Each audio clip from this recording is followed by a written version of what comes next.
আমরা এতটাও ভাবিনি যে স্কুলের ছোট ছোট বাচ্চারা এই গাছ লাগানোর চ্যালেঞ্জটা এতটা সিরিয়াসলি নেবে। এবং আমরা ভেবেছিলাম যে ঠিক আছে, ওরা গাছ লাগাতে পারবে দেখিয়ে দিলে, কিন্তু মানে গাছগুলো বাঁচিয়ে রাখা বা গাছগুলোর ঠিকঠাক যত্ন করা এগুলো করতে হয়তো অতটাও পেরে উঠবে না।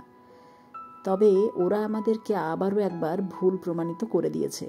ওরা গাছের ব্যাপারে যথেষ্ট যত্নবান, এমনকি গাছ এদের রক্তে এমন মিশে গেছে এখন যে মাথায় ভৃঙ্গরাজের ফুল তুলে সেই ফুল দিয়ে সুন্দরভাবে চুল বেঁধে এসছে। আবার চ্যালেঞ্জটা একসময় আমরা বড়রা মনে মনে নিয়েছিলাম ঠিকই, যে এই স্কুলে গাছ বাঁচিয়ে আমরা দেখাবো।